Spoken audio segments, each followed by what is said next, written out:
Hey, good afternoon. How's everybody? Good afternoon. Well, what about yourself? Good afternoon. Can you hear me?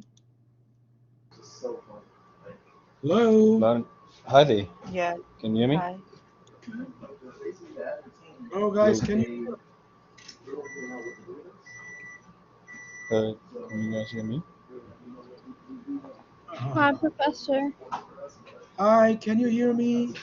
Yeah, we can hear you. Okay, good. Um, Alrighty, but I was wondering because I'm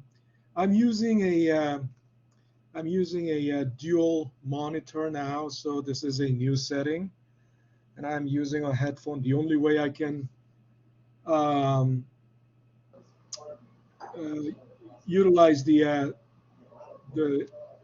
the speaker of the second monitor is through the headset. I'm not sure, if I'm using the headset, if you could hear me. Um, Alrighty, so looks like my system is working. Okay, why so many things here? Let me. Okay, first. Okay, it's done. All right, and another. Okay, so I see 8 people. I see 8 people here right now. So uh, let me check how many are in the. I Alrighty, can't hear so anyone. I see also 8 people. So that's actually seven. Seven. So one more person still needs to sign in. I see 9 here. I need to do Um, it, Professor. yeah, do it ASAP, please, because well, it was a good thing. Yesterday we had 14 here and also 14 in the collaborate, but actually we have um, officially we have 19 people on the roster, so 5 were missing. Let me just quickly share that. Um, but it is your responsibility because there's no other way. I mean, some people say, I was there, I was there. No, you cannot say that unless you have this Did you see mine, physical. Professor? I'm sorry. Hold on, hold on. Yeah, I will check. So this is this is yesterday. There were 15 actually. There were 15 people. Okay. So and then that I check it also. I so let me refresh this and see. Okay, how many are there? So that's 13, including 2 messages by me, 2 postings by me, or 2 threads by me. I don't know if someone is. It looks like. Okay, Charlie. Okay, good. This is. Okay, so it looks like there are 11 here now. Um, if you can, please check, verify if your name is there, and if it is not, please do it ASAP. There's another way I can. Excuse me. There's another way I can also check. Um, for example, uh, as I said, no, never mind. It's not. But keep in mind, um, if your name is not here, you cannot be marked as present, right? So please do that. Alrighty. So let's, without further ado, we got a lot of things to do, and I thought I could originally, as you can see, the originally the plan was to finish the first topic by today, but no, I guess it's gonna take more time. And you see, yesterday's live session recording can be found here, right? Every day the live sessions are being recorded and it will be posted afterwards. So please, if you missed anything, I hope you don't miss anything. But some people, uh, some people who inevitably, for they have to miss the class or whatever. There's a backup there. Okay. Now, so back here, I updated. Actually, you need to download this file again because I updated it. Because when I was yesterday, when I was working on this file, I didn't realize that I was using a different file. I mean, it's the same file, but the numbers examples were slightly different. So, and then you were supposed to have a blank sheet. In other words, no answers, no solutions should be filled in there. You should fill it. You should, work with me and fill it in there. But it wasn't. So I had to revise and update it. So here, so this is what you should see. This is what you should see. Okay. Now, at some point, I will have to switch to another computer because I'm using a big screen monitor. I mean, it's not that big. It's just like 27-inch screen. But this is not a touch screen. So when I have to use something like a whiteboard, and I will, if I have to use the whiteboard, or if I have to write on, this, I cannot do it on this large screen. So I will have to switch to the Chromebook that I used yesterday. At least the Chromebook is a touch screen, so that's one reason I bought it. Alrighty, so yesterday we were okay. So I guess some people keep dropping something in the chat box, and as I said, I can't check it now I can. Alrighty, because I have a big screen now. So how many people? Okay. Okay, you guys are talking about the group chat. Okay, so let's just leave it at that. So again, please download this file again. Okay.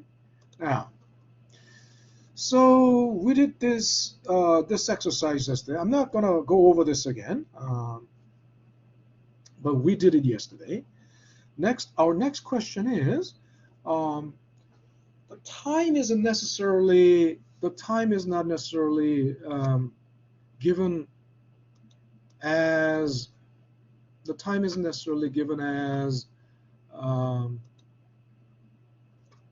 years.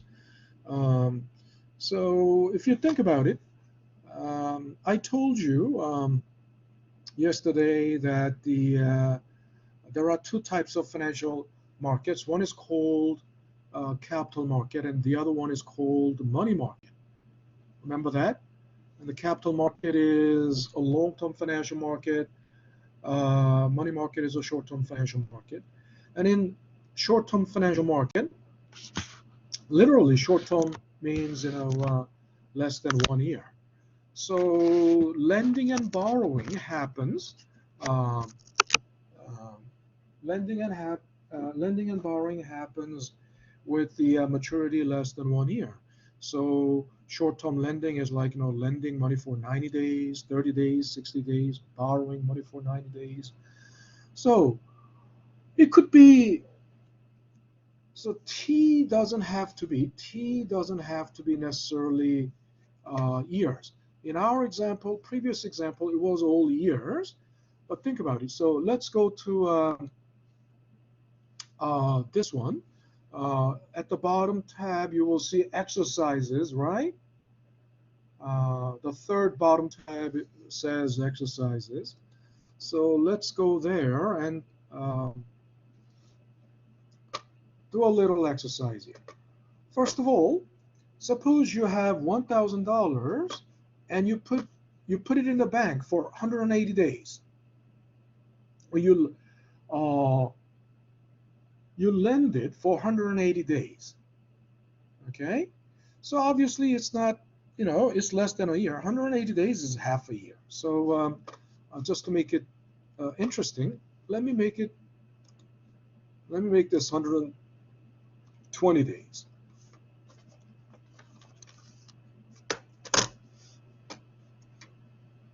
Okay. Oops. 120 days. And as because I'm trying to explain there's row 1 and row 3. I mean, row 2 and row 3 are basically the same setup, but there will be two different techniques. So since I'm trying to explain those two differences in those two techniques, basically we'll make the setup equal. We'll make the setup the same. So make that number of days equal, make C3 equal to C2. So then it will always be, when I change this, when I change what's in C2, it's going to automatically also change what's in C3. Okay? Now, let's think about it.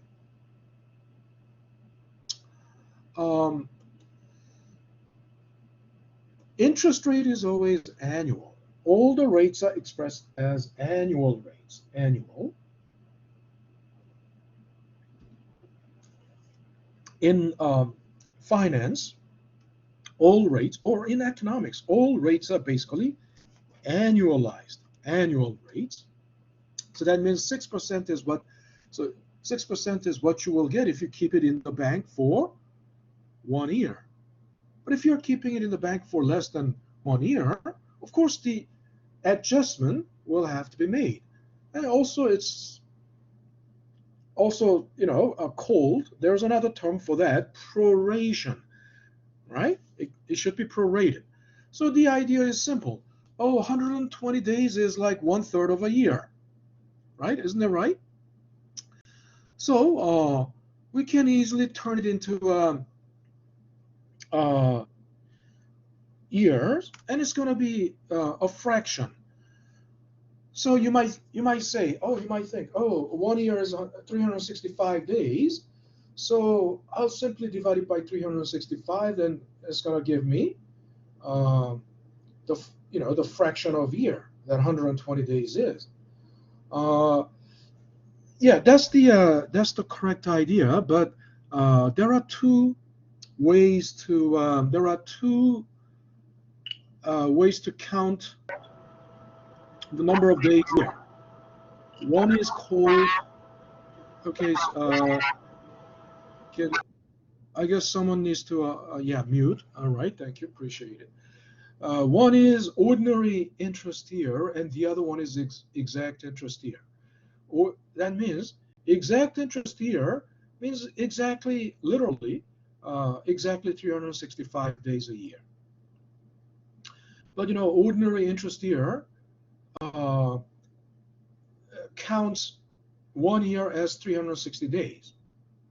Okay, so obviously, even number. That way, it turns into an even number. But then think about it. ordinary interest year is called ordinary year because that's what they ordinarily use. Okay, that's what they ordinarily use. Ordinary, right? That's default. So unless there is, unless otherwise specified, you use ordinary year.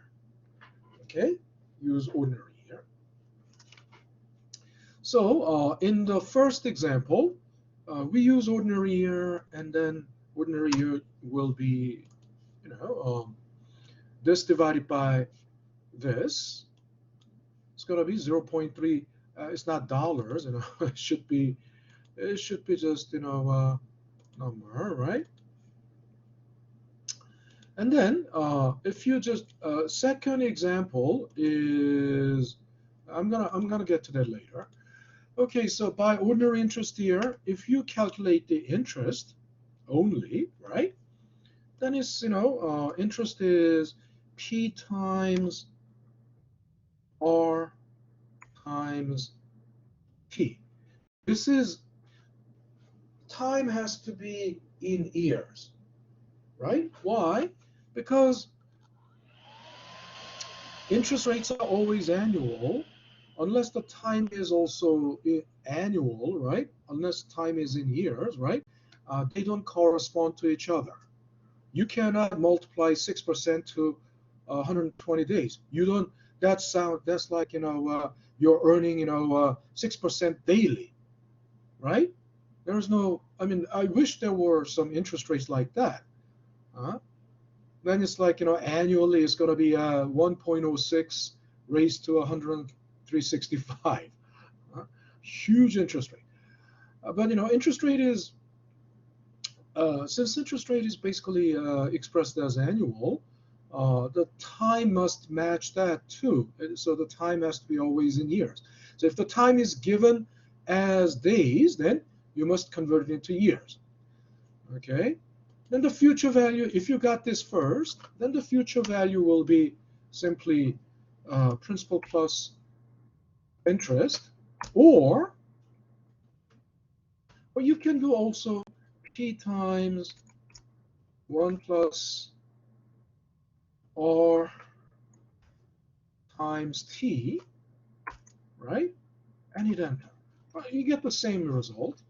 And if you got the future value first, right, then interest is simply the difference between the two, right? Interest is simply the difference between the two. Now, if you got that right, now let's do this by exact interest year. You don't have to do this again. You don't have to do everything from the scratch. All you need to do is copy these three cells, highlight those three, copy and drag. And what do you get? You might say, oh, there's no difference. Well, because obviously there's a difference. When you use exact interest year, think about it. I'm just showing 2 decimal places, and up to 2 decimal places it may not show, it won't show any difference, but let's push it further, right? Show 3 decimal places, increase decimal, you see there's a difference. Okay, so interest, there's a difference. There's a difference in the future value as well. So think about it. When you use exact interest year, of course, the interest will be smaller. Therefore, the future value will be smaller. And that's why it's obvious, because you're dividing. Think about it. It's a fraction, right? In a fraction, when you are dividing the same numerator, you divide the same numerator by different denominators. And when you are dividing the same numerator by a bigger denominator, the whole fraction will be smaller. That has to be. That's just the law of math. It's just mathematical law, right?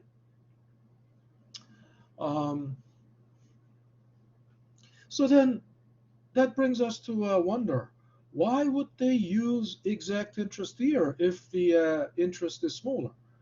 So obviously, someone who has to pay interest will prefer exact interest here, isn't it right? Someone who receives interest payment wouldn't like exact here. So think about it. If you are the lender, you prefer ordinary interest here. If you are the borrower, you prefer the exact interest here. Does that make sense? Hmm? But then, who is the borrower and who is the lender? Now, depending on, usually,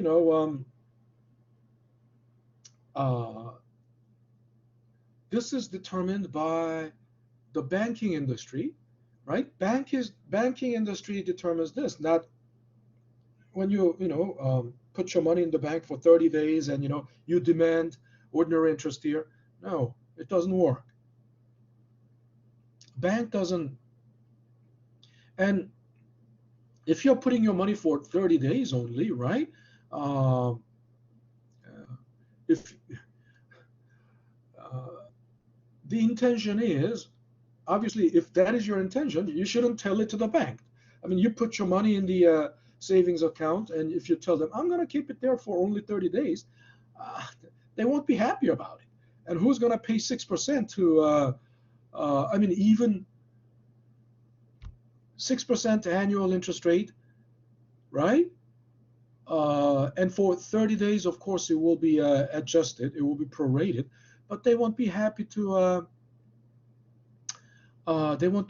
take the deposit from a customer who will take out all the money in 30 days, right? So basically, it is who determines whether to use ordinary year or exact year.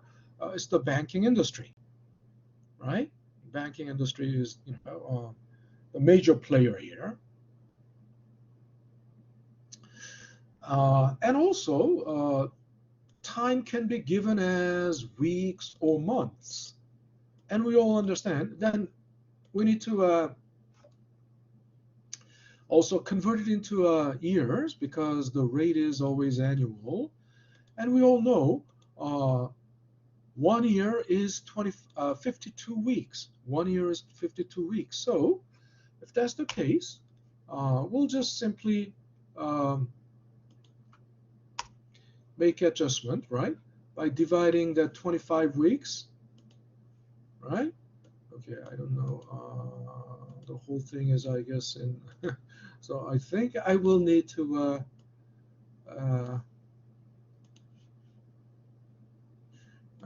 adjust the font. I don't like the.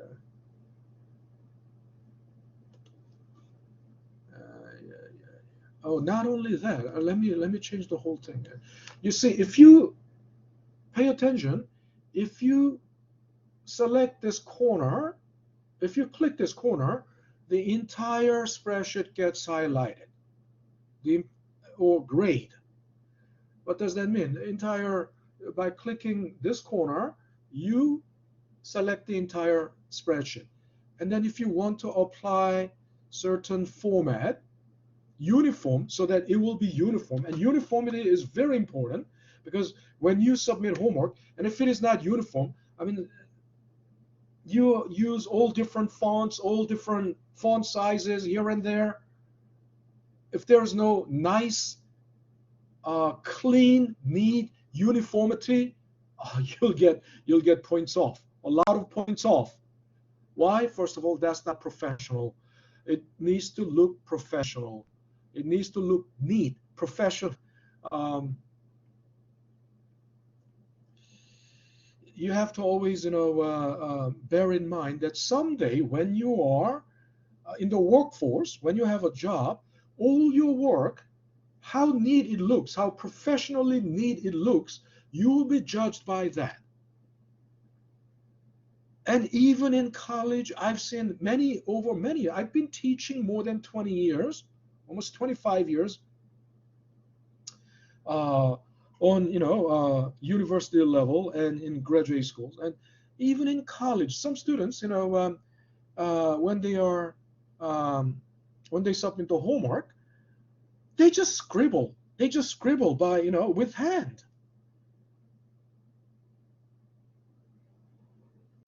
It's something that they should print out, and when it is printed, it should be in a neat, nice, uniform, and professional look. It should have a neat, professional look. You will only gain points by doing that. You will only gain points by making your work look neat and uniform and professional, right? There is consistent uniformity through and through, and that kind of work will get obviously very positive. It will give positive impression. But some people, all very scribble. Some people scribble all over here and there. Just no uniformity, no consistency. If you're 20 something, 20 years old, and you're submitting a work like that, that reflects very negatively on you. You have to understand that, right? And I'm sure these days, I get much better students. Why? Since the pandemic, the classes are online, and there are people. The students are not just traditional students, but a lot of students that are currently working, and just taking classes online, working either full-time or part-time. So they understand how important it is to make your work look professional. So I get better responses than pre-pandemic. But again, if you click here, and then you can select. Okay, I'll make it Georgia then. Everything is Georgia, so Georgia is good. I prefer either Georgia or Times New Roman. The only reason I use Baskerville is because it's when I scroll down, it's relatively you get to that sooner because it's in alphabetical order, and in B section, Baskerville is one of the nicest fonts. But if not, Georgia's good. Georgia or Georgia Pro doesn't matter. Georgia Pro looks a little bigger. Okay, and then size at least 14 or 12, at least 12. Even 14 is not that big. As you can see, I'm using the magnification. I'm using 130% magnification. If it is 100,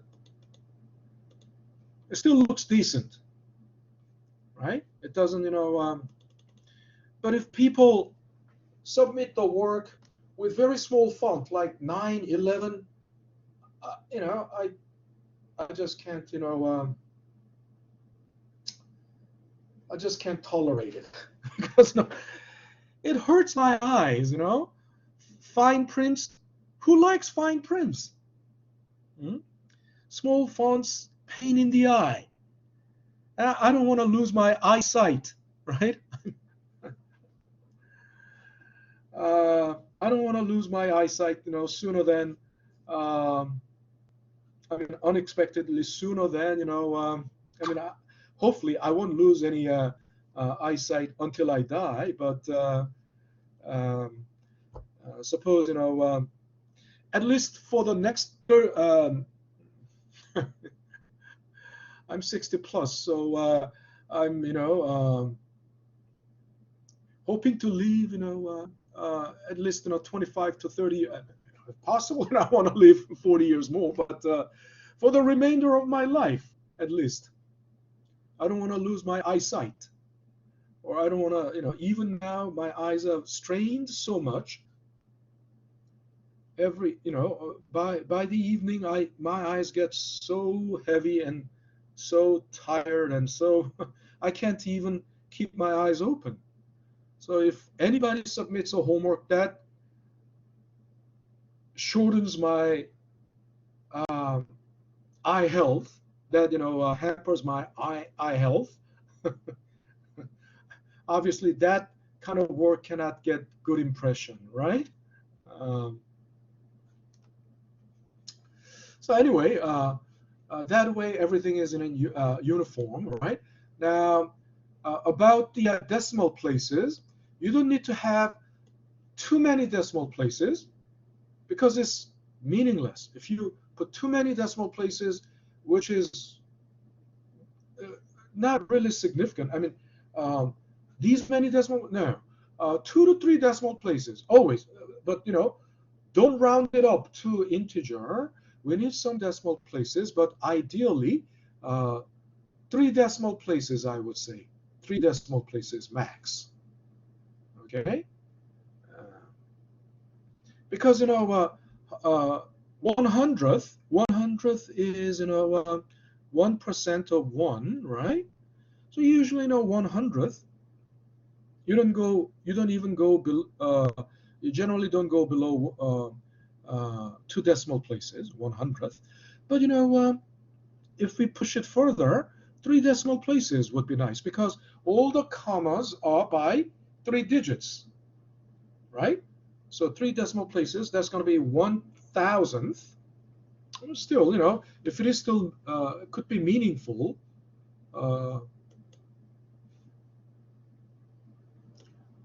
I'll use 3 decimal places, and here, of course, then I'm not gonna do this again. I'll just use I'll copy this, paste here. That gives me, right? This is what Excel is. This is what Excel is for. You don't need to do the same thing all over again.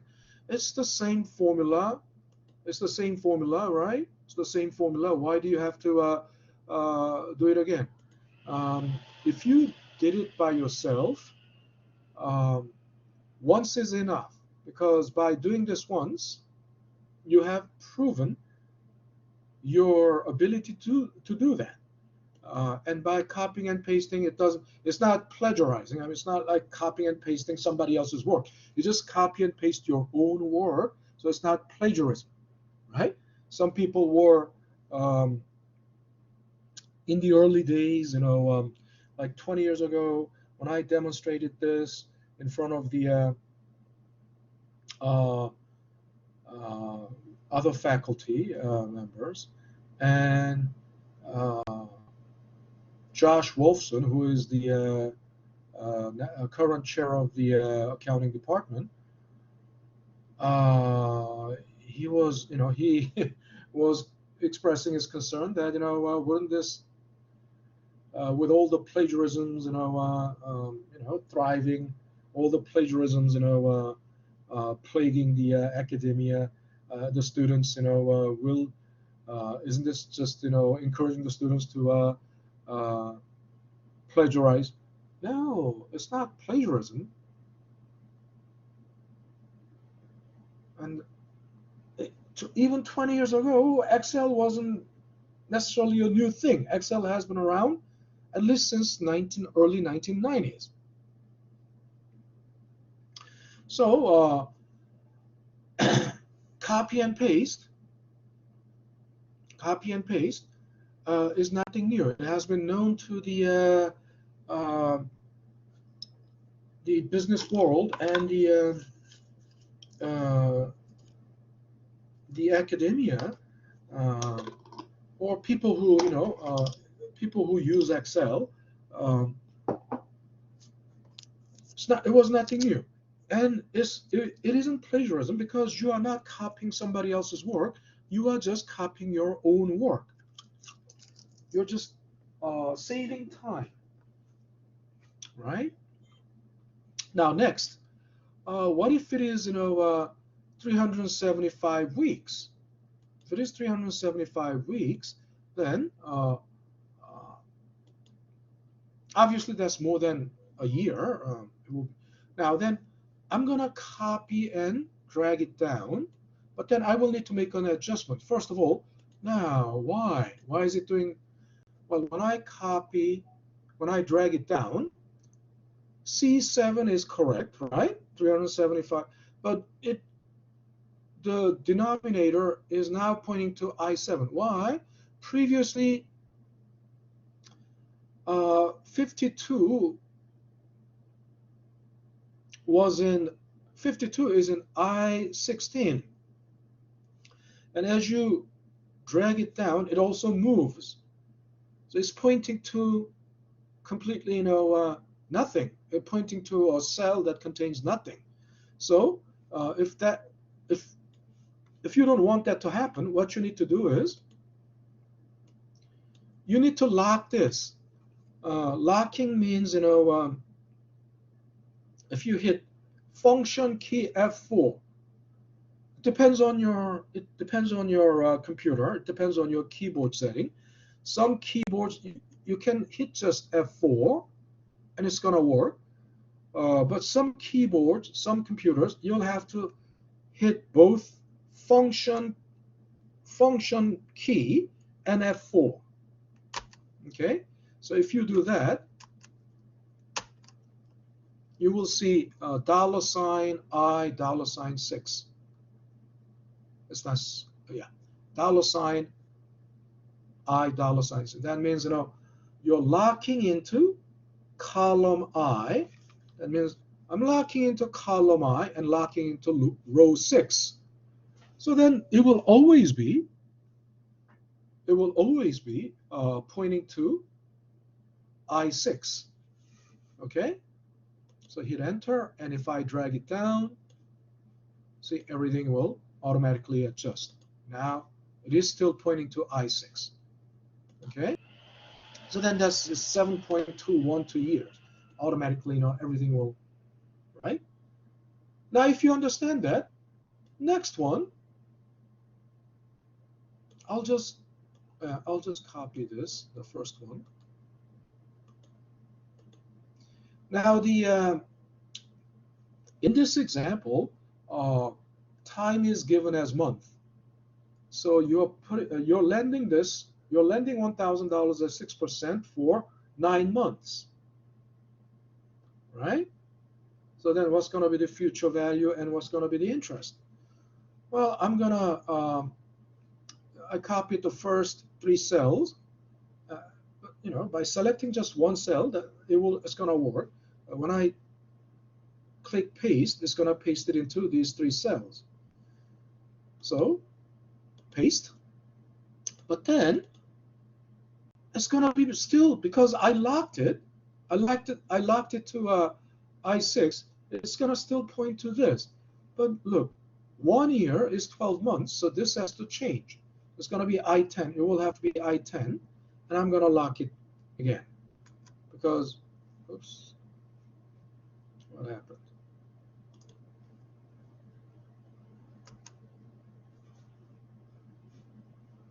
Something. I'm going to lock it again.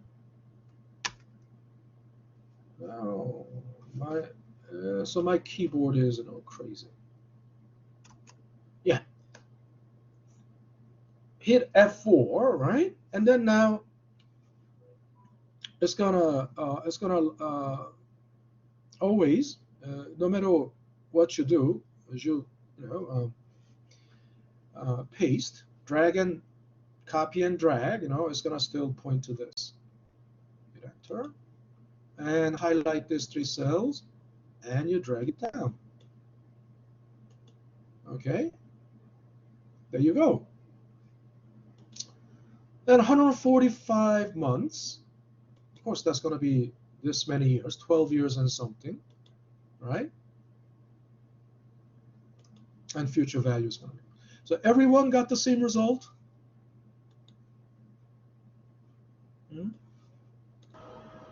Say something. Everyone got the same result? Professor? Yeah. Can I ask you a question? Okay, who is this? Shirley. Shirley. Okay, hold on. Give me a second.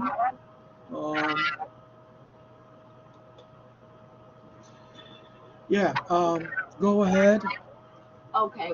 When the time is given in the years, which is like 5 years, 6 years, do you just put it as, like, say if it's 6 years, would you just put it as 6.00? Yeah. You don't have to put 6.00. Just enter 6, and depending on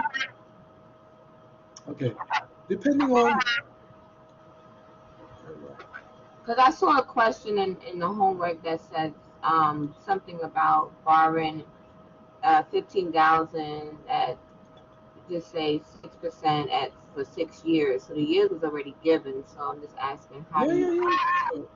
Look, if the time is already given in years, there's no need to do anything, right? Right. If time is already given as years, you don't need to make the adjustment. Okay. But you don't need to manually put. Look, you don't need to manually put. Is in my voice, reflecting? It must be my. Okay, if the time is already given as years, it depends on the. You just enter 6, and it's the formatting. I mean, if it was already pre-formatted, you see, there is no formatting here now, right? But if the cell was already pre-formatted, oh, not that one, but it's here, font, I think. Oh, number.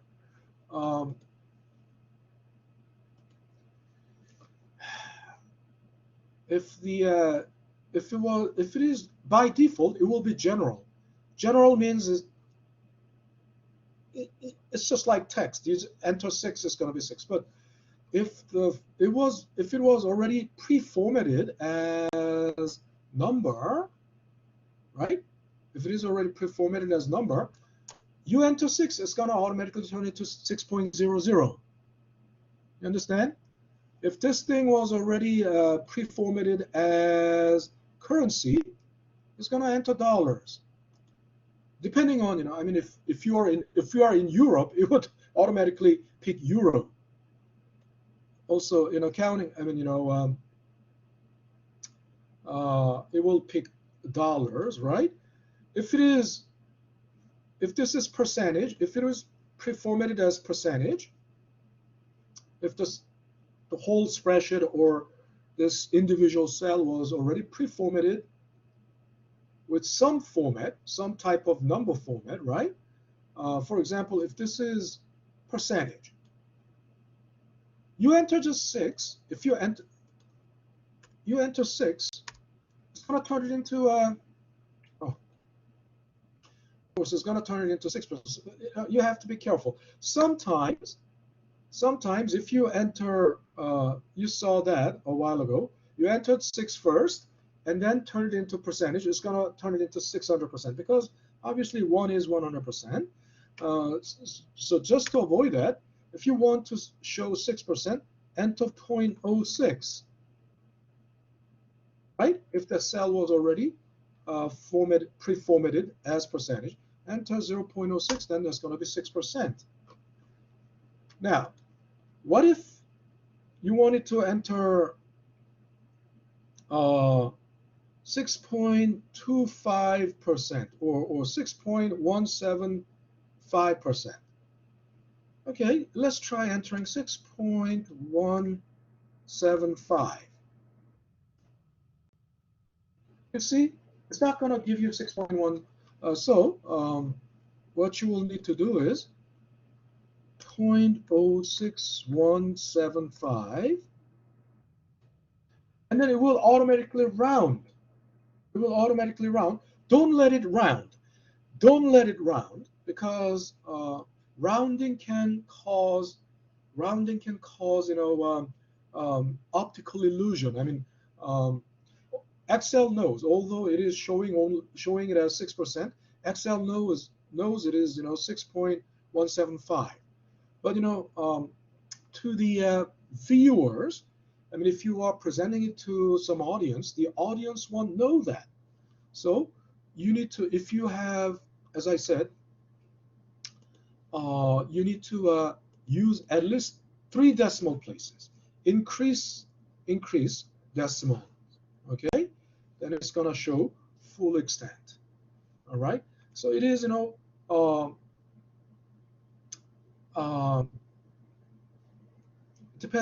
it depends on how it is formatted. But if you are starting from the scratch, if you are starting from a blank spreadsheet, okay, this is a blank spreadsheet. Look at, the default font is Arial 10.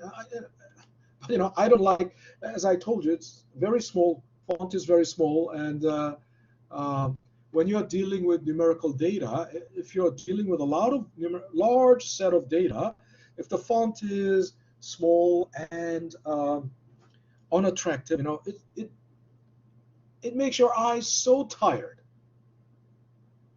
So it's better to revise the font. So what I would do is, once I open a new spreadsheet, I click here and basically change the font in the first place to begin with. Change the font to something that is more appealing to the eyes, right? And increase the font size to something like 14. Now it will look decent no matter what you do there, right? Let's say principal. Better go to. And what I would do is, if they are for labels, I make it bold, right? I make it bold, underline, and center it, so that it will stand out. I mean, so that it would look exactly the labels exactly tell you what variable you are dealing with. And then I copy it across. Why? Just for the formatting. It's not the right? You don't need to format everything all over again. You just change the label. Oh, that's the interest rate, and then that's the time. And make sure if the time is in years. If it is not in years, you must declare time is originally given as, like, in the parentheses, days, and you will change it to something else later. So next to that, years, right? And interest and future value, right? This way.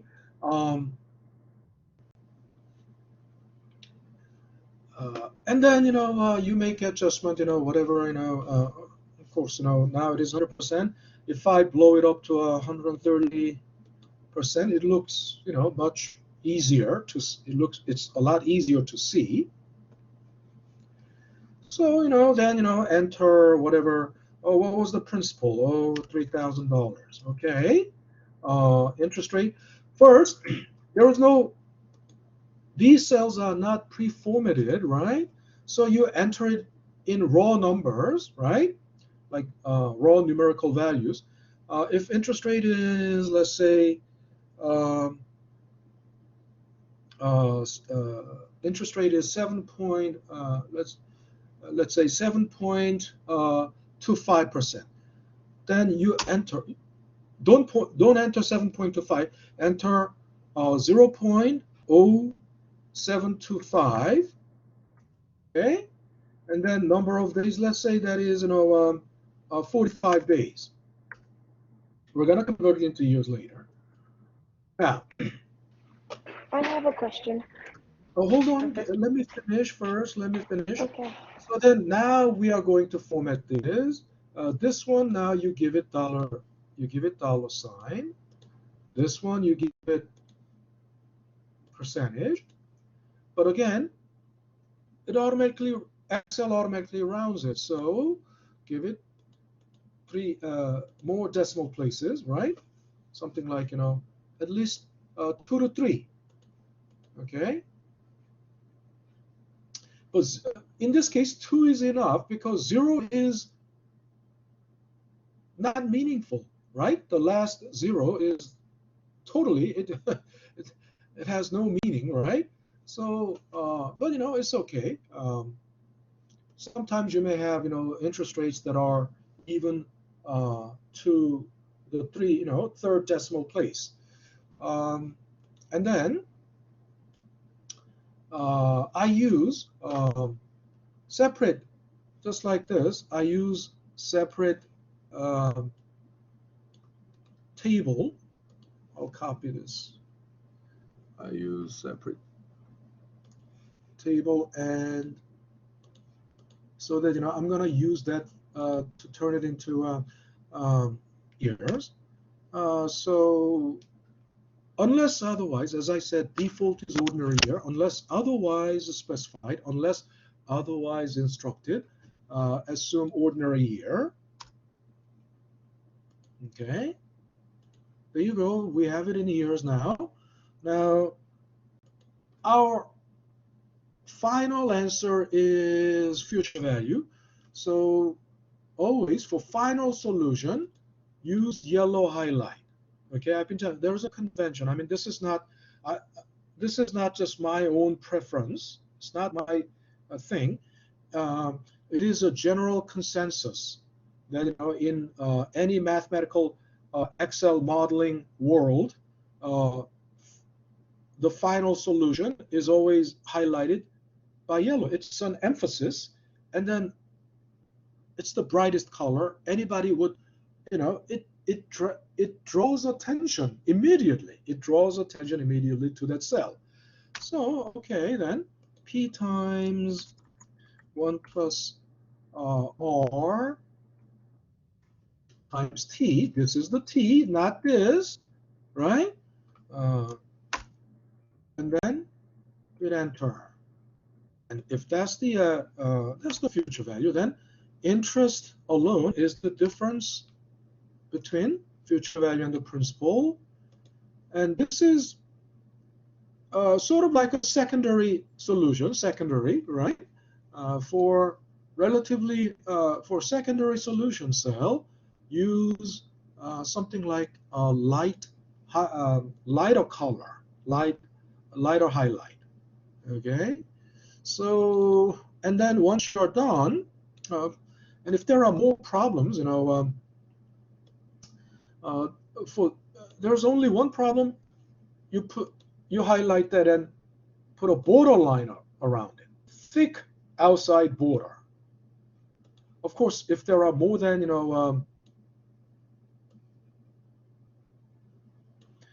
if there are many more problems, right? Okay, then don't put borderline too soon.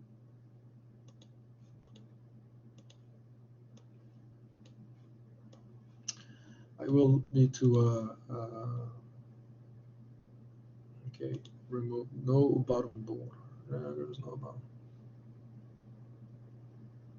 Just no bottom.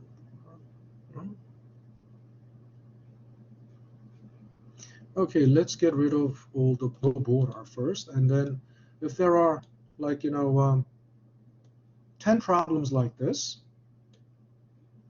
oh, and what is wrong? It's because you didn't lock it. So, oh, now this time it is exact interest year. If it is exact interest year, that's fine. We'll lock it. Yeah. Lock it.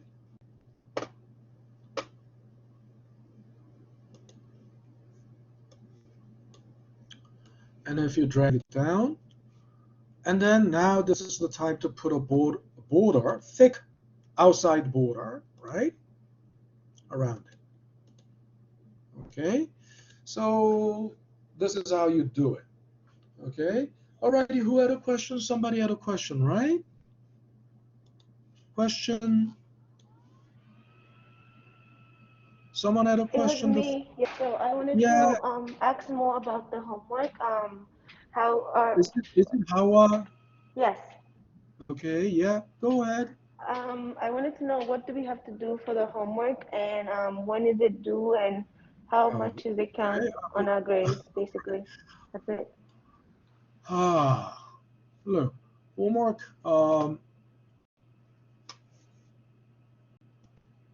The homework hasn't been assigned yet, but look, in the course information, you will see in the syllabus, right? Please read syllabus. It says everything. Down there, homework. Ignore quiz, because it's either actually not and either homework or quiz, but there's going to be 5 homeworks, and they will count for 40%, right? It will count for 40% of your semester grade. And think about it. I said there are 5 homeworks, so each homework is 8%, right? Each homework is 8%, and then uh, there's you can see this now. You can see this now, but no homework has been assigned yet. It's just giving you an idea, right? Um, it's gonna be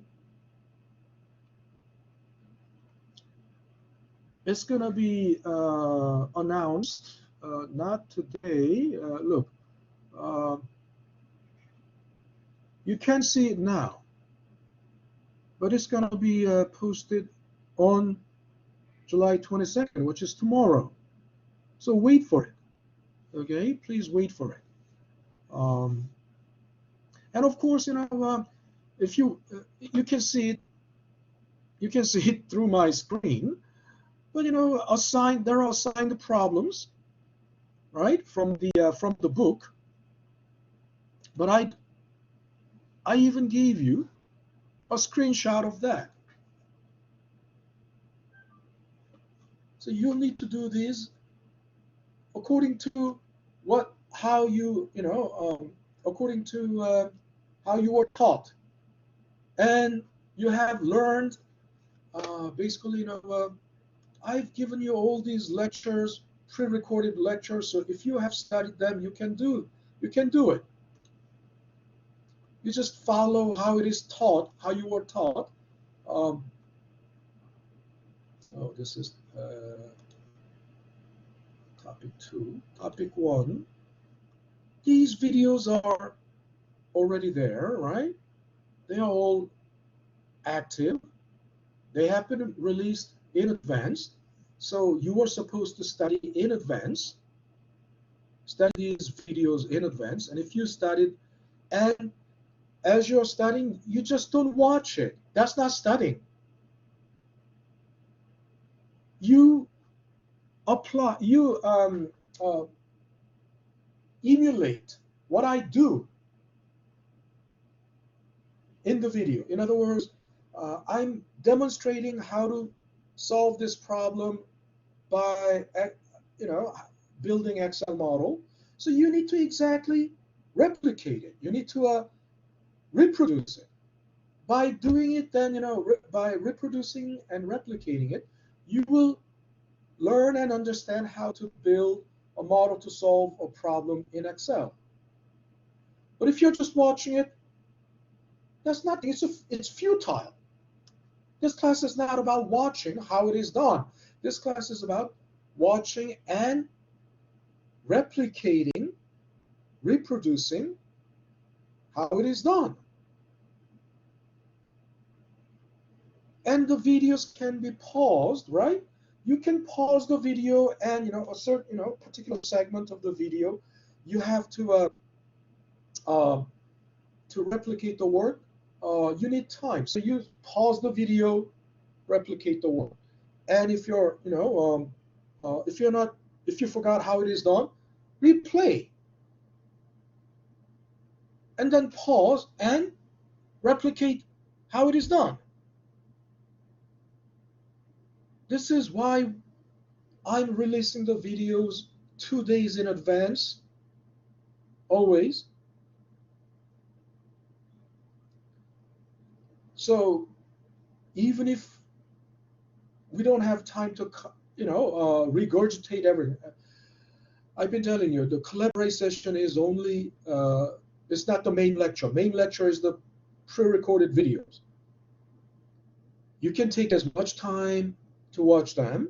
The collaborate session is only a time for reflection, reflecting and regurgitating, right, on the stuff that you learned from the pre-recorded video. You understand? So don't tell me, later, oh, professor, we didn't cover that. We didn't have during the collaborate session. It's possible. Yeah, it's possible we may not be able to cover everything in the collaborate session because there's absolutely not enough time. That's why I'm using pre-recorded videos and I release it in advance so that you can study in advance and replay it over and over, revisit it over and over at your own pace in your own time. Right? So that's called studying. Right? Our class time is only 2 hours, 15 minutes. But for studying, you can take 12 hours. You can take 24 hours. You can take as much time as it is needed. You can take as much time as you need. But you will have completely, then, after, you can take as much time as it takes for you to master the material, right? So give yourself, think about it as a,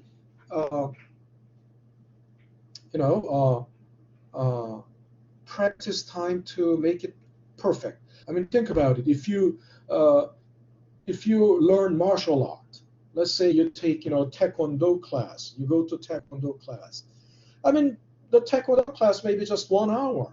What you learn in taekwondo class for 1 hour, you have to constantly, when you come home, you have to practice it. Just going to the taekwondo class for just 1 hour doesn't make you a martial art expert. Doing it just 1 hour a day, right, cannot put you, you get into an actual, combat situation, hand-to-hand combat situation. Oh, I'm going to taekwondo class. I, do it, once a day, 3 days a week. You'll get beaten up. You'll get beaten up like,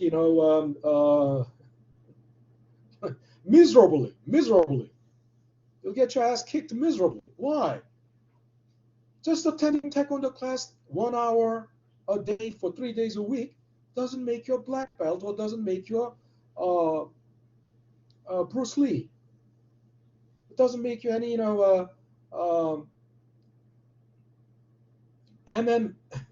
MMA fighter.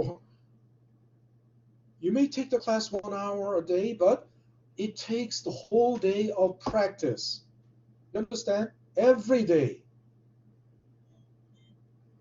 to become good at it. That's the idea. That's called studying. Okay? Now, so with that said, Elizabeth, I see your hand is raised. You have a question, Elizabeth? Are you there? Yes, Professor. You answered it already. Thank you. All right, you're welcome. All righty. So the next thing we are. What time is it? It's 4:06. I mean, Okay, it's a good time to take a break. Good time to take a break. So let's take a 10-minute break and reconvene at like 4:15, 4:16. Okay. Alrighty. So let me. I guess I'll have to stop sharing and pause. And that's all right. Stop sharing.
All right, we're back. We're back.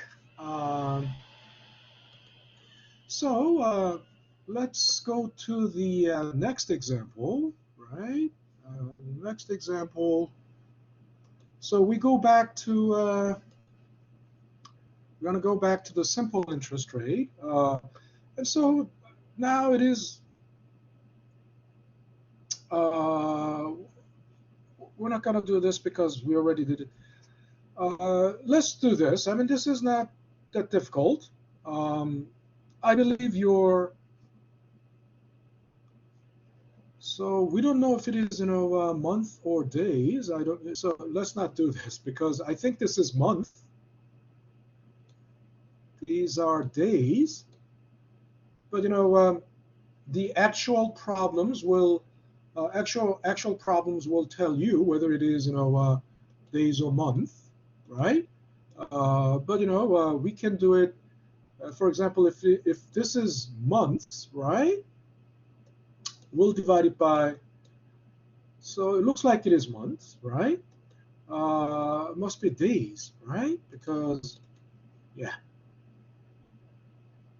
an ordinary year must be days, also ordinary year. So the actual problems will tell you, whether it is days or months. And as an example, here's all the examples that, okay, where is this? If you go to the assignments, right? If you go to the assignments,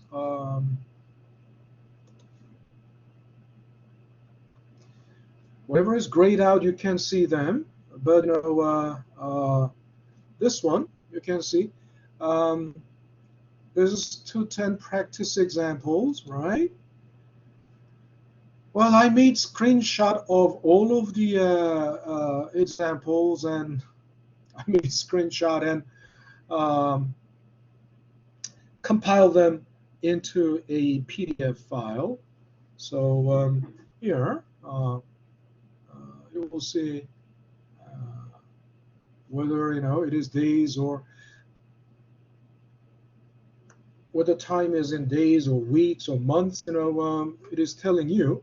But however, some people don't do this. I mean, if it says 90 days, some students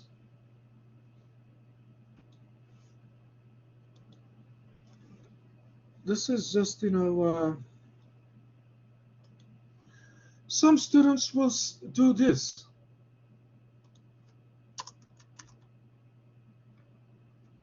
I've seen now. What would happen if you do something like this? Of course, Excel cannot process it. Isn't that right? Excel won't be able to process it. Why? Once you once you enter words there, it's no longer numerical data. It becomes text, right? You cannot operate on text. Excel cannot process text. You understand? Math cannot process text. Text is not math. So that's why I put all the text is in the labels. You understand? Anybody doing this, and somehow in the past, some students did this, and then somehow they got the answers. Why? Because then they do the calculation like this, and then they do um,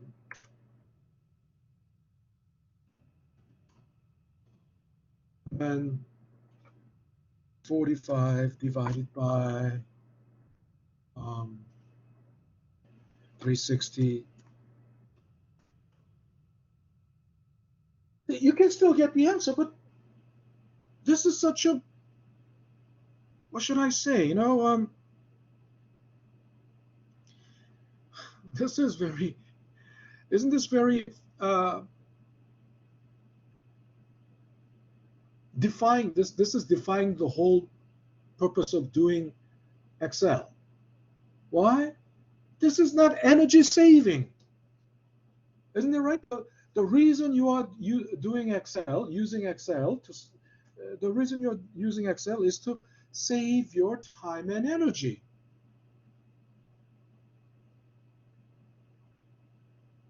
That's why we are doing it. Because if you do it like this, every problem you will have to, for every problem you will have to do it. Every problem you will have to do it. In other words, you cannot, if you do it like this, you cannot copy and just drag it down. You understand? When the variables change, now it is, this was 3,000. What if this was, 680? And the interest rate was all different. Interest rate is all different, right? 5.215, let's say that's the case. And this one is, and it's not 45 days, but 90 days. Look, you can, the beauty of Excel is that it enables you, it allows you to handle and process massive number of problems in a single shot, all at the same time, right? You have 10 problems like this with all different input data, different input data. But once you solve the first one, the rest of them can be done in a single shot, right? So it's energy saving and time saving. But if you're doing it like, the way I showed you, one by one, you will have to solve every 10 problem, each of these 10 problems, one by one. That's really thick-headed. That's really a thick-headed way. And it defeats the purpose of doing Excel. It defeats the purpose of using Excel. So,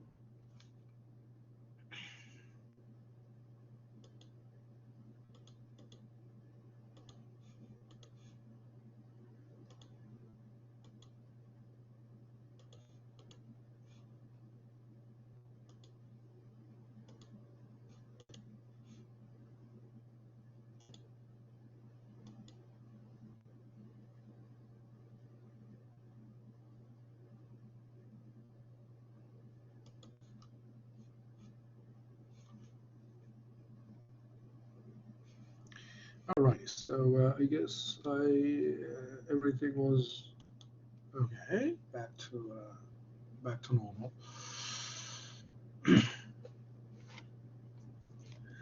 So please, I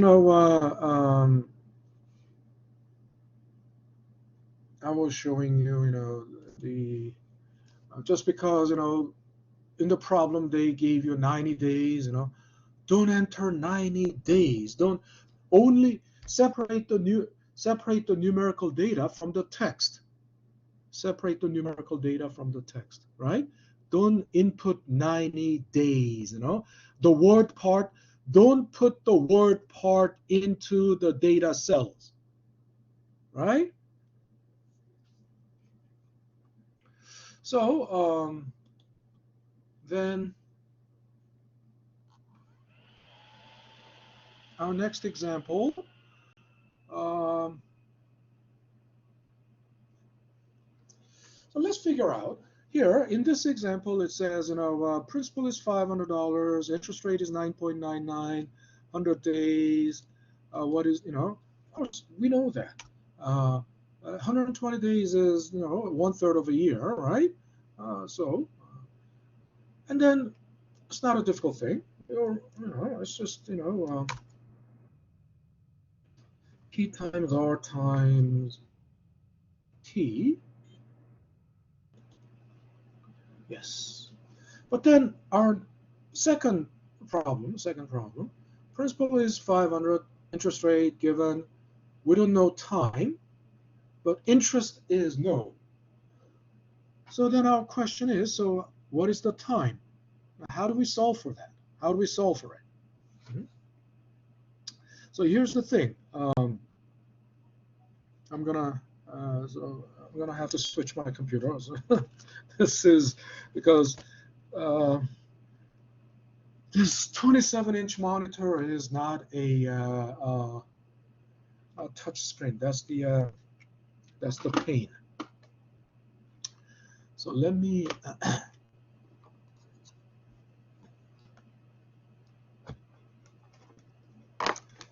try.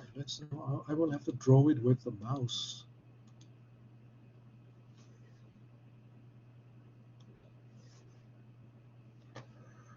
Whiteboard. Because it's not a touch screen, then I will have to draw it with the mouse, and it's going to be very difficult. How is this?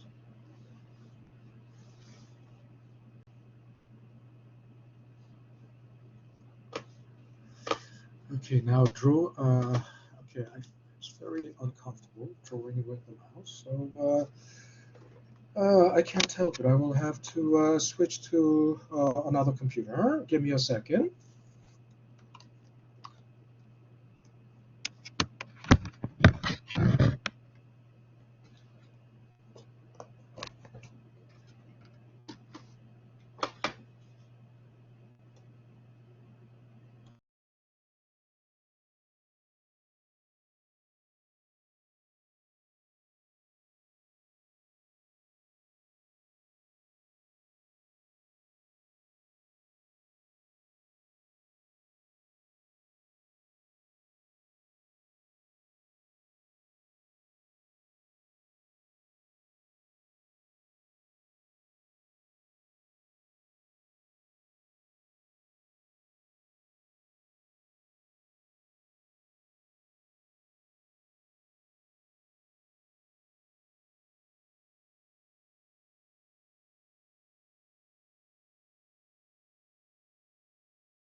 All right, so can you guys hear me? I just switched to another computer, so I wonder if the okay, good. Yes, we can hear you. Okay, good. All righty, so let me just increase the volume on at my end. All righty, so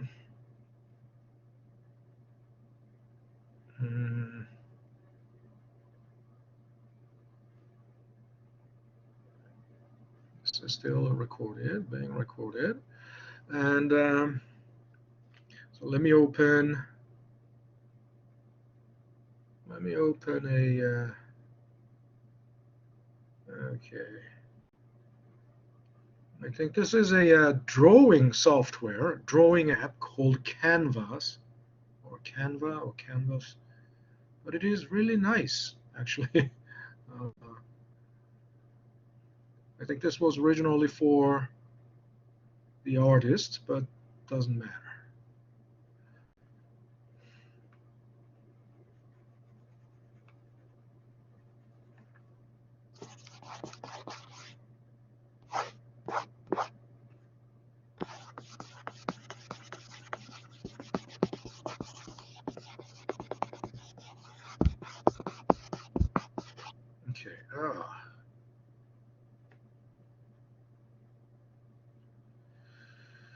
Okay. Okay. What can I do without a touch screen? You know, I mean, in these days of remote teaching and remote learning,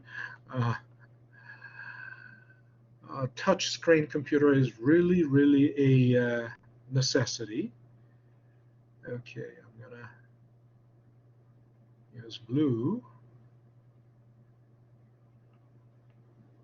Something like that. Okay, so we all know. So can you guys see this? You guys can all see this, right? Can you see what I just wrote on it? Yes. Okay, Yes. good. Yeah, good. So interest is basically P times R times T, right? And our question is now, normally this is the unknown, I is the unknown, right? Interest is the unknown. Then the others are all known. But uh,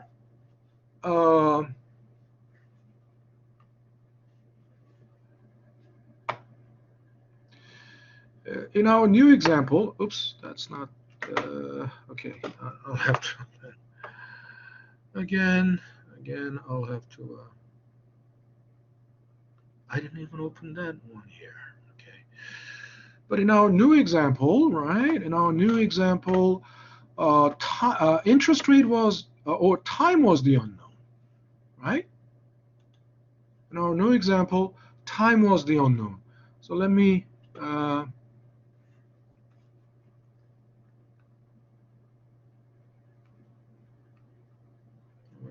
on.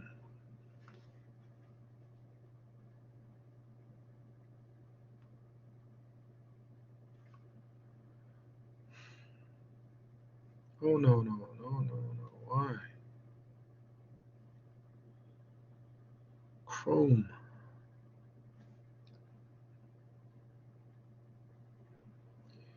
Let's see.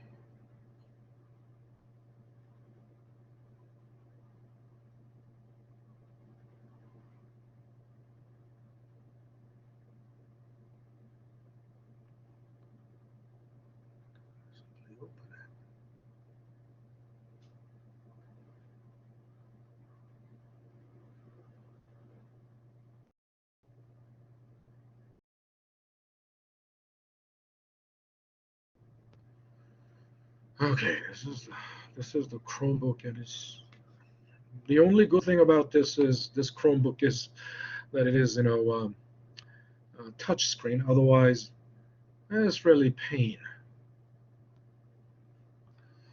Okay, something is already filled in here. I'm gonna get rid of that.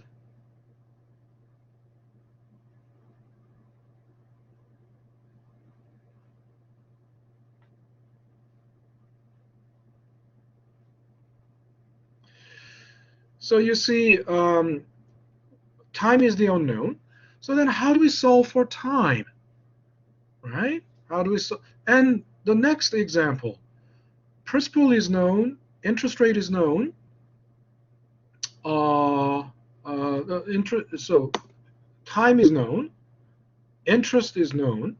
So the rate should be rate is the unknown. So how do we find the rate? And also here, uh, row 46. Row 46, interest is known, time is known, interest rate is known, and how do we find the principal based on the known values? So we need to go back to the definition of interest rate, the interest definition of interest, and the definition of interest is P times R times T. Normally, P and R and T are known quantity, known values. I is the unknown. That's what you do. But then when T is the unknown, if T is the unknown, how do you find it? Uh, it's basically, very basic math, because um, we all know that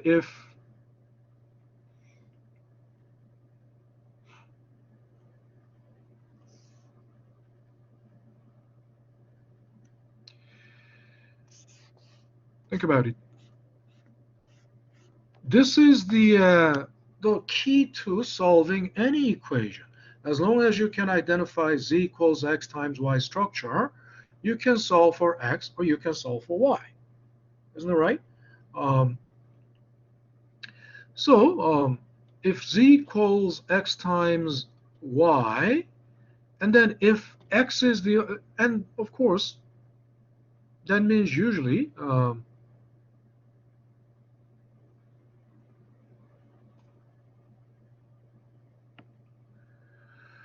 that usually means x and y are known and z is the unknown. But what if x is the unknown? We know all you need to do is divide z by y, right? Or if y is the unknown, the same thing. Divide z by x. Okay? And then, so in this case, I is p times r times t. T is the unknown. So then, what do I do? I mean, for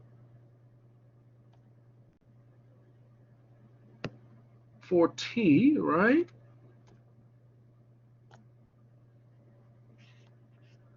I divide I by what? You divide I by p times r, right? Some people might wonder, oh, in this x times y, we have x and y, two variables. We have p times r times t, three variables. I mean, how can we? It doesn't matter. Think about it. Um, in a multiplicative relation, right? Um, whether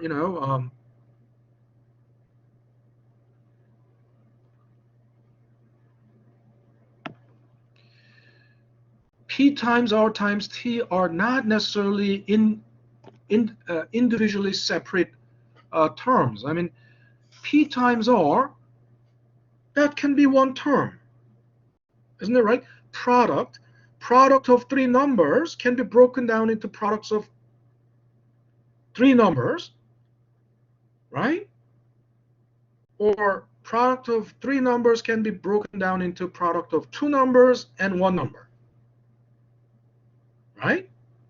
So the idea is, yeah, well, if t is the unknown, then I divide by p times r. But when you do this in Excel, you have to make sure that when you do this in Excel, uh,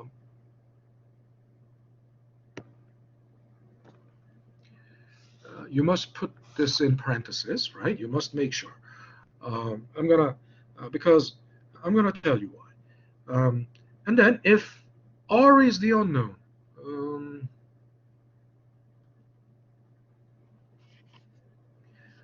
then if r is the unknown, p, it's I divided by p times t, right?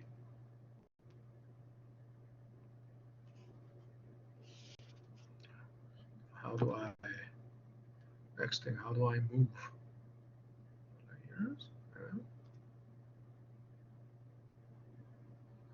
How do I move this? How do I drag it in?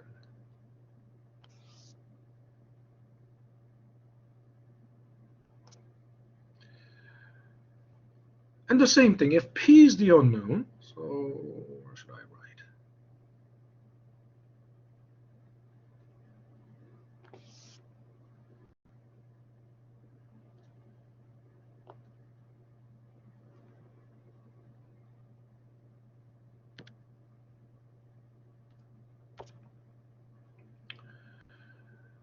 The same thing. I'm going to have to write it here because I don't have any more space. If p is the unknown, then it's I over r times t. Okay? Now, so, let's do this.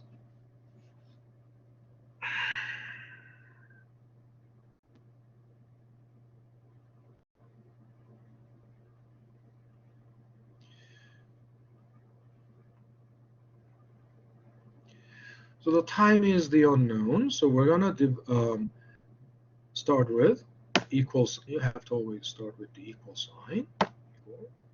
Equal. Okay.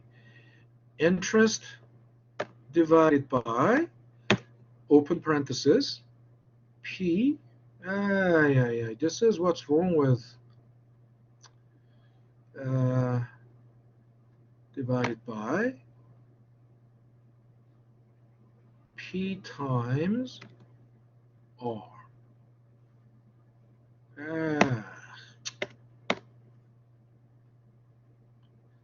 P times R. Okay, and the reason you have to put them in parentheses is because to human eyes can tell if you write it like this. If you write it like this, human eyes can tell, oh, it's I divided by P times R. In other words, P times R is one chunk. It's the denominator. Human eyes can tell that. But when you put it into Excel, it is written linearly. And when it is written linearly, right, without the parenthesis, Excel can't tell. I mean, you leave it like this. Suppose you leave it like this. What's going to happen? Without parentheses, if you put it like this, E44 divided by A44 will happen first, right? It will go by that order, and then B44. So then it's going to be a completely, a different result, unwanted, the result that we don't want. So that's where the parenthesis comes in. This way, it tells Excel, it is letting Excel know that P times R is one chunk. Okay, and there you go. Hit enter. It's 0.86 years. 0.86 years. So how many days is that? Of course, we know 1 year is either 360 or 365. And unless there was a specific instruction that to use exact interest year, by default it's ordinary year. So, right, times 360. Why is it times? Okay, 360. Okay, hit enter. It's going to give you number of days. Now 309 days, 309.12012. This is not significant. I mean, this is not meaningful. Professor? So I'm going to use only 2 decimal places. Okay, I'm going to use only 2 decimal. So decrease decimal. Oh, that's increase decimal. So decrease decimal. Okay, so it's almost 309 days.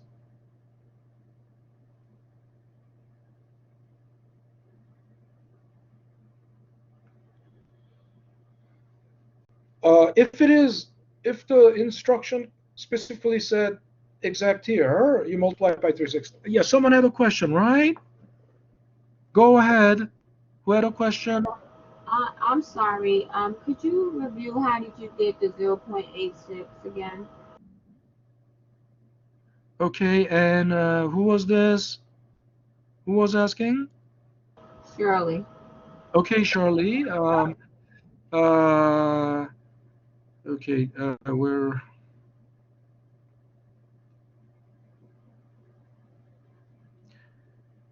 And your question was how I got what? 16.65 or what? What was your question? No. 309? The 0.86. 0.86. Okay. Yeah. Yeah. There's a formula right next to it in column F. Right? Time is, T is I divided by P times R. Right? So I, right? That's, E44 divided by A44 times, which is P times B44 R. And I've stressed this. I've stressed this so much that you have to put this in the parentheses. Otherwise, there's no way for Excel. There's no way Excel will know that A44 times B44 is one chunk, right? If you don't put it in, unless you put it into a parenthesis. Okay? All right. Did that answer your question? Yes, thank you. Okay, you're welcome. And look again, no,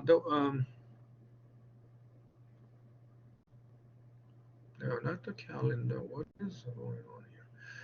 On that, drawing app, Canva. There, I demonstrated how, right? Basically, it's all z equals x times y relationship. I mean, this is basically a key to solving any equation. As long as you can, no matter how complex the equation might look, as long as you can identify, right? As long as you can identify the structural pattern, z equals x times y structural pattern, then you can solve any equation. Now, next, we go to okay. I don't know why this hasn't been, so let me U.S. rule making partial payment. Let's take a look at this.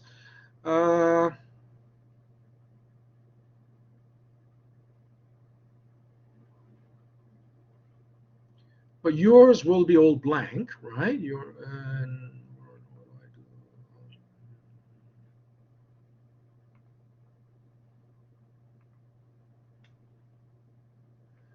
Clear everything.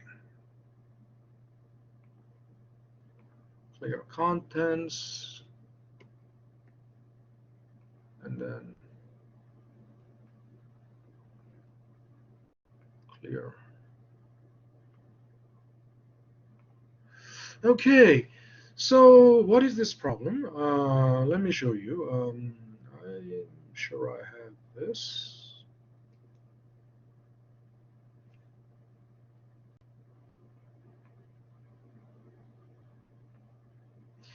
So it's like this. Mr. X, some guy has a $5,000 loan. He borrowed $5,000 at 11% interest rate. Originally, he had 90 days. He borrowed it for 90 days. So usually, if he pays it back on day 90, it's not difficult. It's 5,000 times 11% times 90 over 360, right? If he pays back in full, right? But then not everybody does it that way. People will pay back whatever, sometimes, they make partial payments. So in this case, let's say this guy is making a partial payment on day 50 and on day 80, and whatever is remaining, he's going to pay back on day 90. So these are day 50, day 80, and at maturity. So if he's making a partial payment of $600, right? And if he pays on day 50, right, on day 50,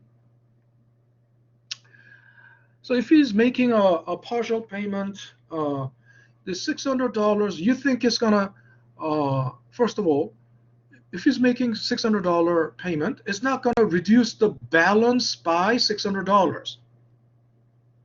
You understand? You might think, oh, so it's gonna knock off $5,000.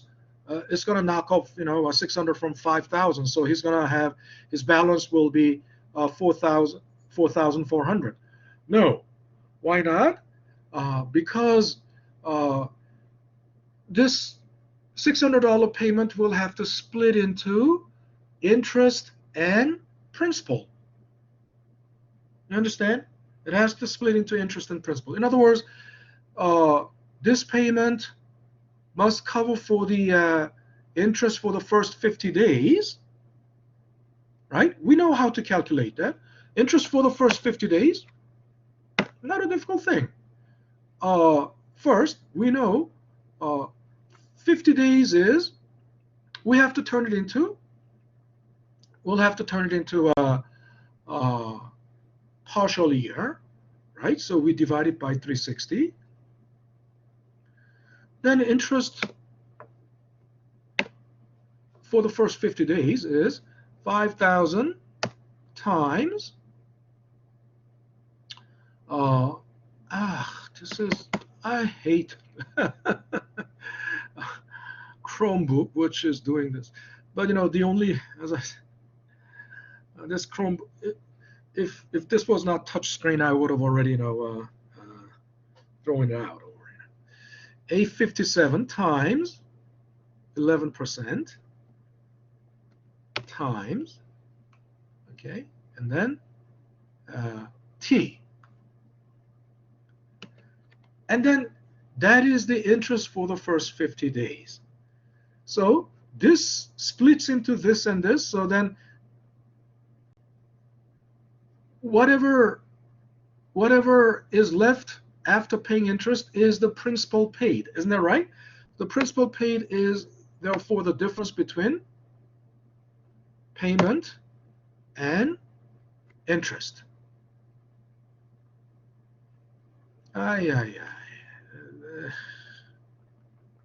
Come on.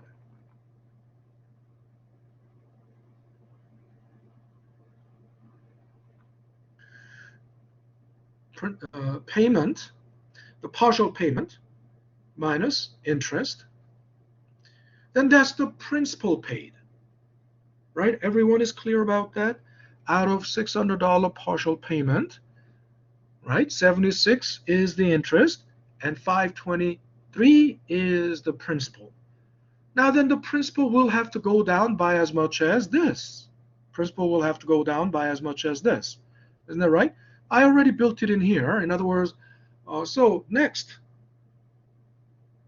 after making this payment, the principal balance, remaining principal balance, will go down from 5,000. It will go down by as much as H52. Right? There you go. Now then, on day 80, he's making a partial payment of $800 on day 80. So now you think, oh, okay, then we're going to have to pay interest for day 80, and then we'll have to split this 800 between, by, interest and principal paid. But then think about it. When you make the payment on day 80, how much interest for how long do you owe? For how many days do you owe interest for? It's not 80 days. Isn't that right? Because he's only making this partial payment on day 80, but he has already paid interest for the first 50 days. Isn't that right? When he made the partial payment on day 50. So the interest that he owes is for only 30 days, not for 80 days. Right? Does that make sense? Interest he owes is only for 30 days. So we need to make this, so we have to enter this as point in time, not as the length of time. You understand? When we say day 50, day 80, day 90, that's point in time. Right? Day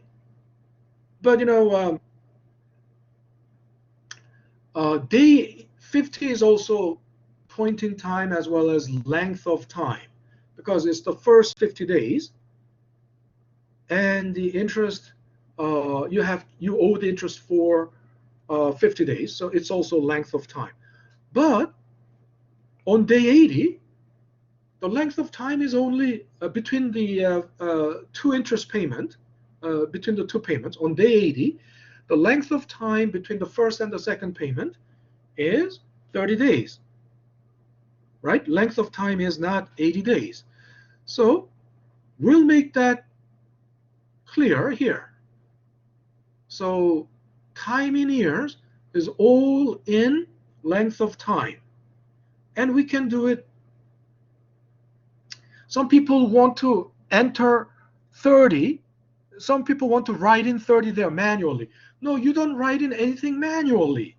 You don't type in anything manually. If you type in anything manually, then it defeats the purpose of using Excel. Why? Because it cannot be replicated. You cannot recycle it, because every time you will have to enter it manually over and over. You cannot recycle it. The beauty of Excel is once you build this model, you can replicate it, recycle it over and over for the same type of problem. All you need to do is give it just different data, different input data, but the formula will remain the same, right? But if you enter anything manually, type in anything manually, then any data manually, if you type in it, then you can completely, it will be useless later. It cannot be reused. Okay, so if we do it like this, it's going to automatically calculate 30 days. It's going to automatically calculate the lapse of time between the first and the second payment. And I lock into, if it is ordinary years, lock into that. Okay, now all I need to do is just drag it down.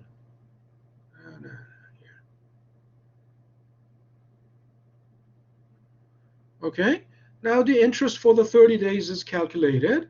Second payment is second partial payment is 800, and we drag this down, right? Then it splits. It automatically breaks this $800 into interest and principal paid. Okay, now finally, on day 90, which is the last day, the maturity day, how much is the interest that he owes, right? How much is the interest that he owes, and what's the remaining future value? Well, if you find it, so then it's, I just drag this down, because between day 80 and day 90, the length of time is 10 days. So I just drag this down, right? I drag it down. Basically, from this one also, I dragged it down. You drag it down.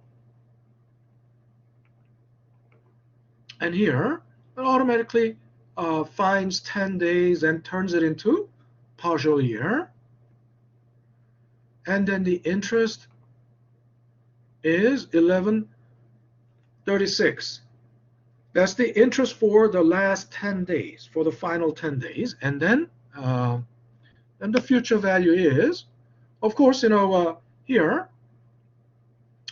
after day 80, after making the second partial payment, principal goes down, principal balance goes down by as much as this, from this.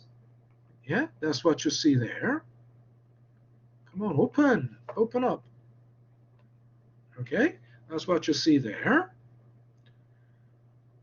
A53 minus that, right?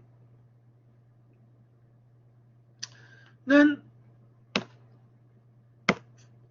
remaining amount, in other words, future value, is principal balance plus interest.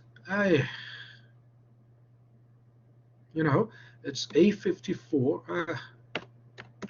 A54 time plus E54. Okay, now that's your final payment. Final that's left now, right? Okay, does that make sense? So we have, what time is it now? It's 5 o'clock exactly. So I want you to do the second example. You can do it in 5 minutes. I mean, it shouldn't even take 5 minutes. I mean, the template is already built. The template is already built. Um, so it shouldn't even take 5 minutes. It's not like you're building this from the scratch. So this time, use exact interest year. Use exact interest year. So basically, the scenario is obvious. This guy borrowed $648,000 at 4% interest rate, 420 days. On day 15, he made $7,000 partial payment. On day 40, is making $20,000 partial payment. Day 60 is making $38,000, 38.5K partial payment. So then complete this table. Okay, what's the interest every time, and what is the principal paid every time? Also complete this. So the principal balance, remaining principal balance, complete that, and then tell me what is the remaining, what's the final future value, right? So I'll give you 5 minutes. So actually, it is 3 minutes. I think 3 minutes is enough. I think it is. What's the time? Come on, give me time. 5:03. So at 5:06, we'll check it. Okay. All right. Get to it now. Get to work. And I'm gonna nominate some people. I'm gonna pick some people and ask those people to give me template. Look, in the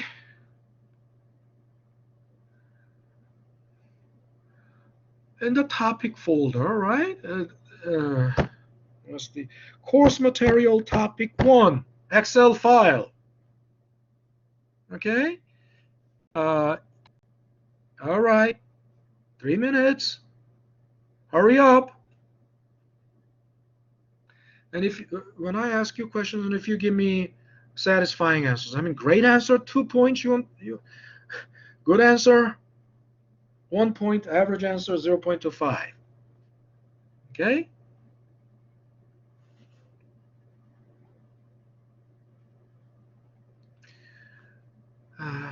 Where is the Excel? Oh, it was here. It's together with this.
All right, all right. So,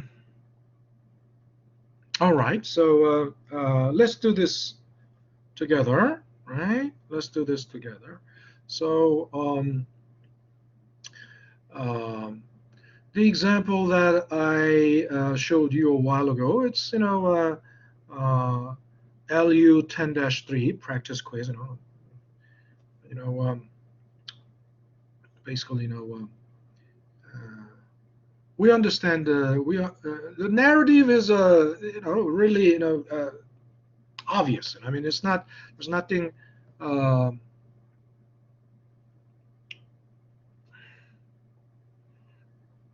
nothing difficult about it, or nothing so here's the thing. Let me close this because this is I don't know. It's uh, taking too much resources. So can anyone tell? Can anyone tell me first of all how many years? I mean, 15 days. If you turn it into a exact interest year, what it? Can anybody tell me? 0.04. Okay, state your name. State your. Who is this? Shirley. Shirley. Okay, Shirley. Let's see. 0.02. Let's No, do that. 0.04. 0.04. Okay. All righty. So. Um, how do I on a Chromebook? I mean, it's a problem. I cannot lock it on the Chromebook, but that's fine. 0.04. Great, you got that. Now, so the interest for the first 15 days is 11.51. say that again. 11.51. 11.51. Let's see. Uh, this times times please. Okay, keyboard please. Times 4% times t. Okay.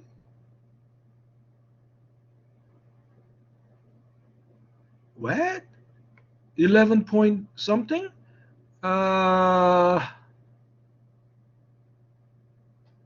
A57, B57, and D57. It comes to 1066. Now think about it. This is the principal is almost $650,000. $650,000, right? So interest, 4% interest a year. I mean, 1% interest is already what? 6,000. 1% interest is already 6,000, almost $6,500 for 15 days, which is 4% of a year. I mean, 15 days, 0.04 year. It pretty much figures, but still it looks big.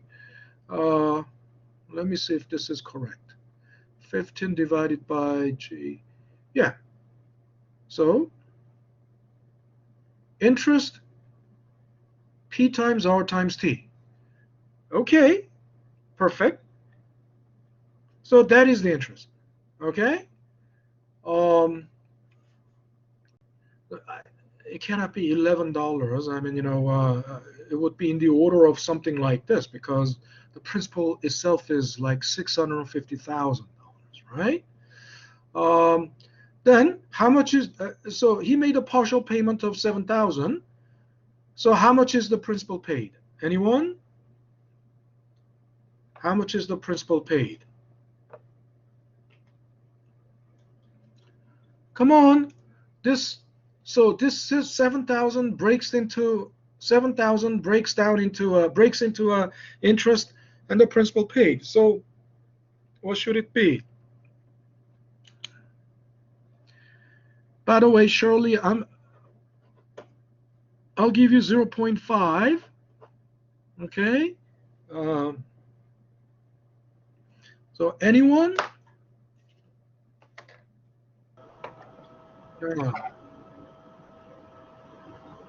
it's better that you do it voluntarily, because if you don't answer, I will appoint someone, and if you can't answer, then I will take the point off. So you better do it voluntarily. Hi, Professor. What was your question? Can you hear me? Yeah, go ahead. Can you hear me? Yeah, I can hear you, but please speak louder. Oh, sorry, because it seems like my volume is down. It would be what I got was No, don't tell five. me the number. Don't Oh, tell me the number. There's no.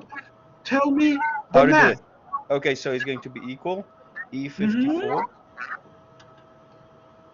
What 54? What? Yeah, E57. E50? No. Why E57? It's G57. I mean G57.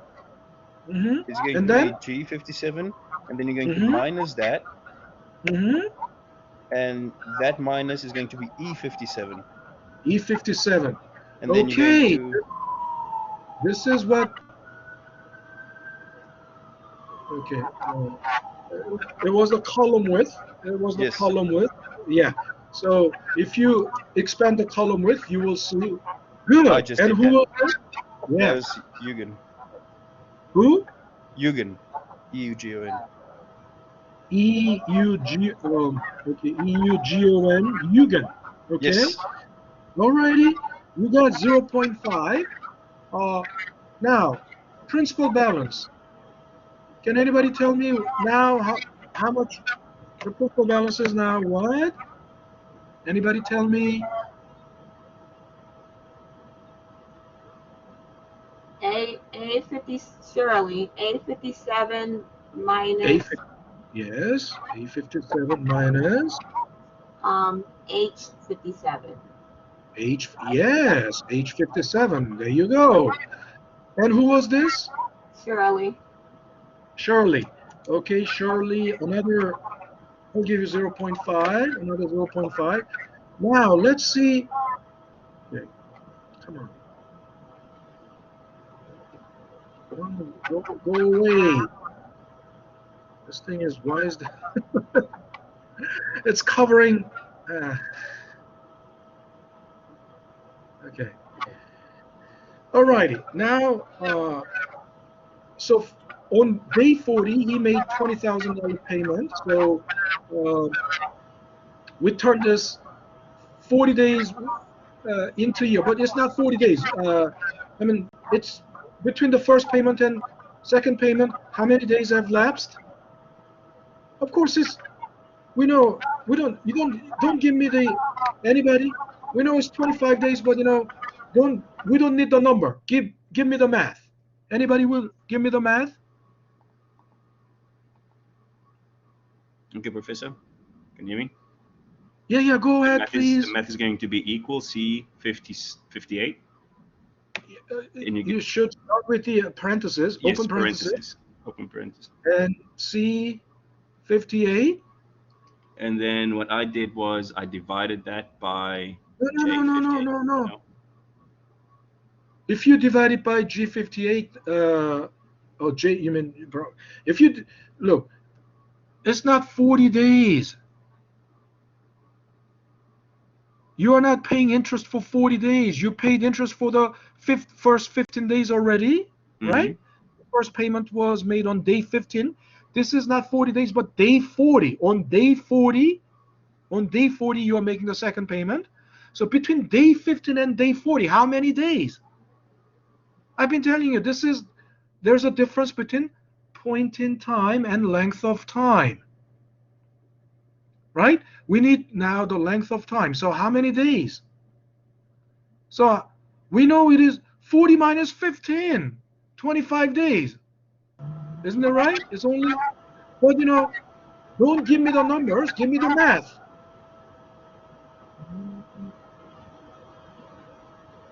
So it's obviously what, C58, and then anyone? You can minus that with Minus, yeah? C57. C57, right. And then? Close Then parentheses. what do you do? Then after what next?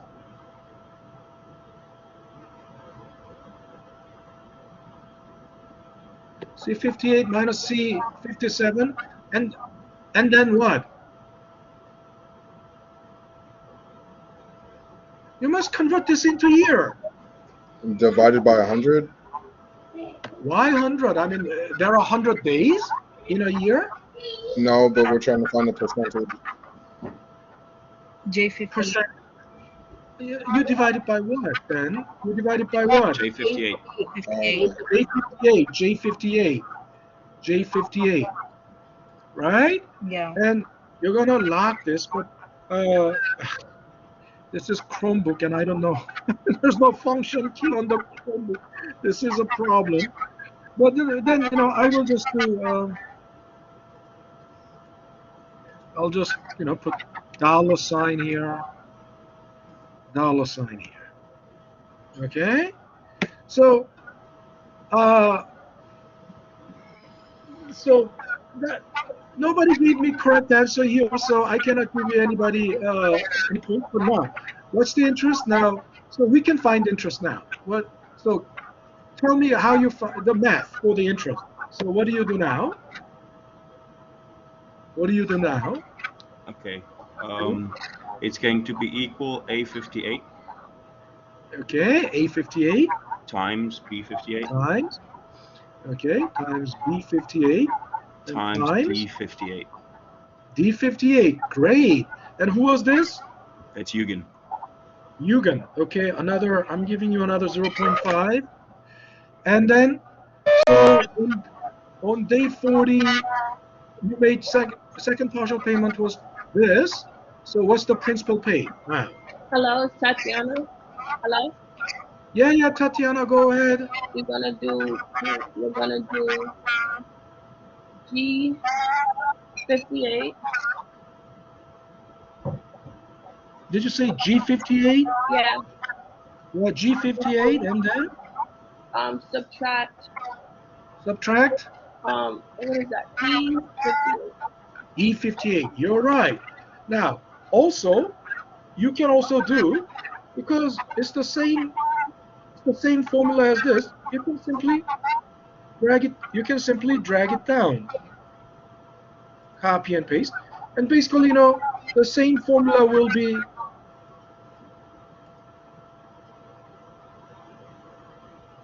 okay. The same formula. This will be adjusted later when we have this number and we have this number. This will be automatically adjusted. So Tatiana, was it? So Tatiana, you got? Yeah. I have something I've been writing down to make it more for us to understand. Can I say it? Yeah. Tatiana, you got 0.5. And okay, let's go to principal balance. Principal balance, what's it gonna be? How do you get the principal balance? Now, it's the same thing as this, of course. It's gonna be. You can drag it down. Yeah, I can drag it down, right? And then A58 minus H58. Okay, and then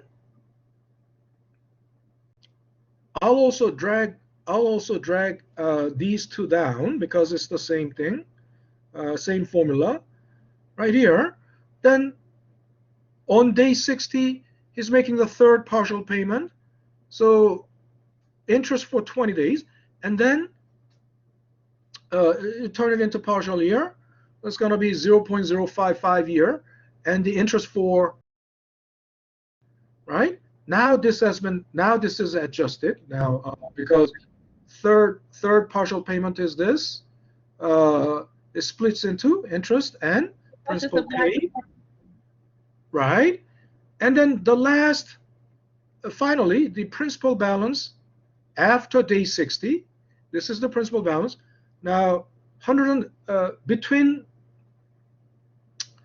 so after day 60, there will be, and the maturity date is 120 days.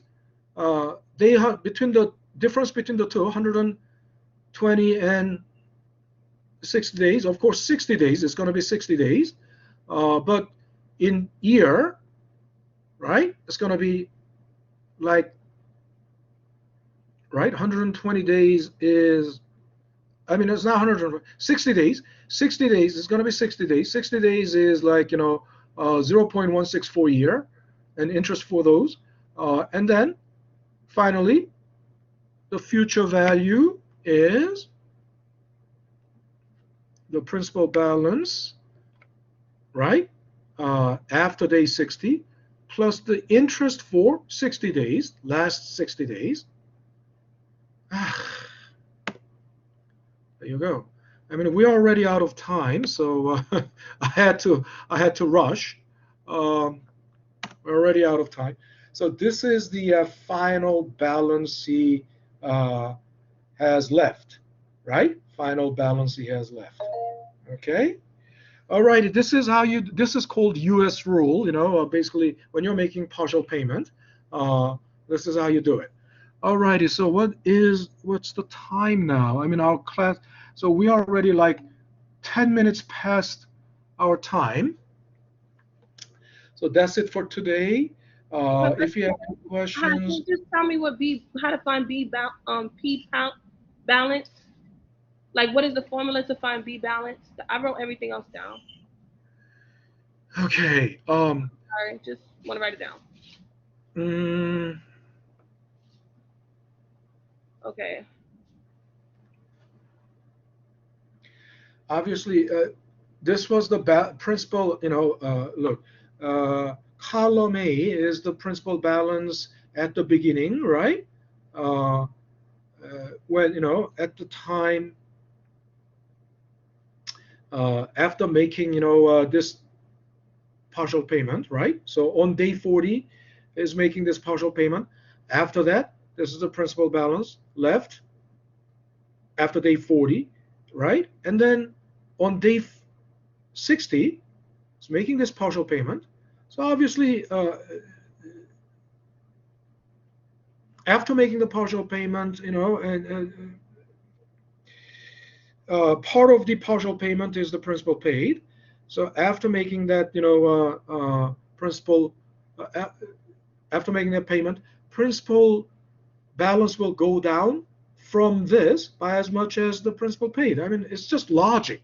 This is not a very complex math or fancy math, but it's just a logic, right? All righty. So I'll have to call it a day. I will see you guys on Monday. I think the homework will be assigned. The